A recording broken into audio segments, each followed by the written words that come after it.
you had said about black men, and I wanted to say, you said black men need to reach back and, pull a young black child forward.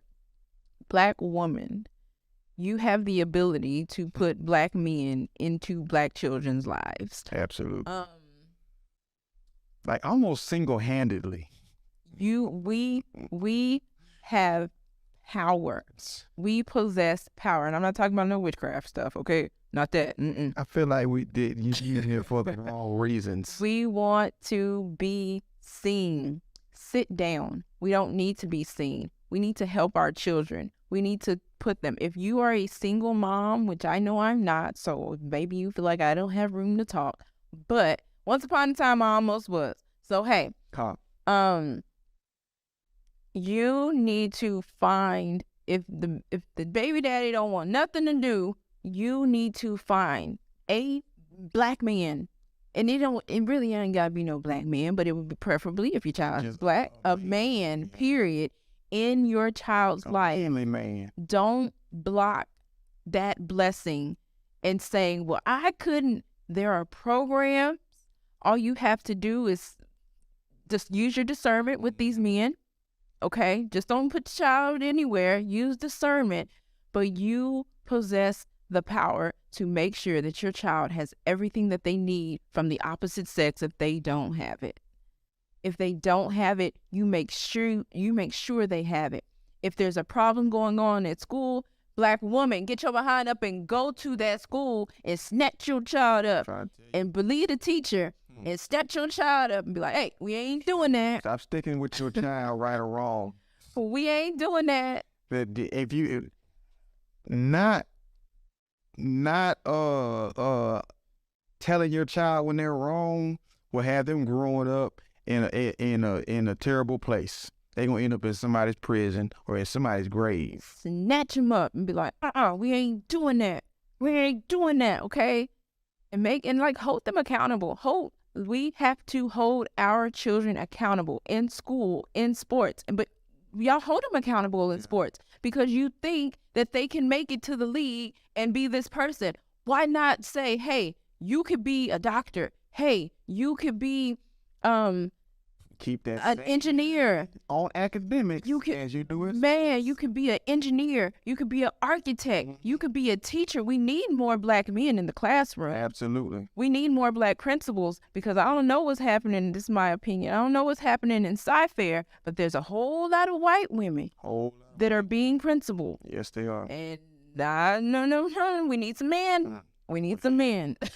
So, and don't get me wrong. There's nothing wrong with women principals, but when that's what everything that is feeling and a child is not seeing a man, I think that's a problem. I think men are going for more high-paying jobs. Oh, well, that's a good thing, but you still need to be. There still need to be.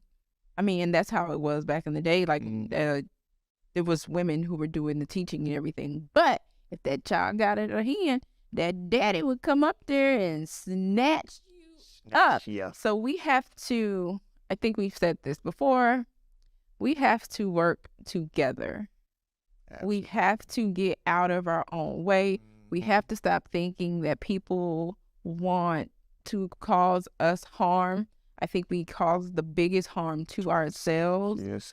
We get in our brains. We overthink things. We don't want help because I can do it on my own. Situations that we never should be in. Yeah, it's our fault. And then we complain about the results of that situation when we know good and well what the consequences are. So let's stop placing ourselves in certain situations. Let's stop making it easy for them. That part. You know what's out here. With that being said, what are you going to do to counteract the problem? What are you going to do to be proactive towards the problem? Because you don't have to be in those situations. You can be sitting down somewhere at the highs, chilling. Yeah, we want to have fun. Yeah, we want to be in everybody's face. We don't want to build. And I think we need to build. I don't know if that would help solve black on black crime. I don't know.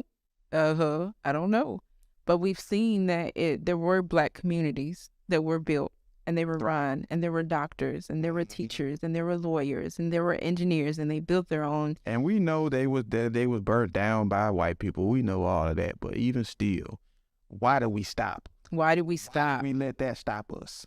Oh, that was always a question for me, especially with the Tulsa. That's what I'm saying. I was like, why we moved away from there, and we went. I think we went north. I think we from Oklahoma we went up north, but it was like, what happened? Why didn't we rebuild? Why didn't we stay together and rebuild these communities? Why? Their spirit. I think their spirits were broken. So that's what. If I'm with you, if we're together, stuff happens. But if I'm by myself, I can make sure that I'm good by myself. That might have been the mentality that it was. But we've had it, and we've had it. And so where was that turning point where it was like, we don't need each other? Because you look at Dr. King, you look, and then you also look, this just popped in my head, you also look at the Nation of Islam, right? I don't agree, but you see, it's like this togetherness. It's this togetherness.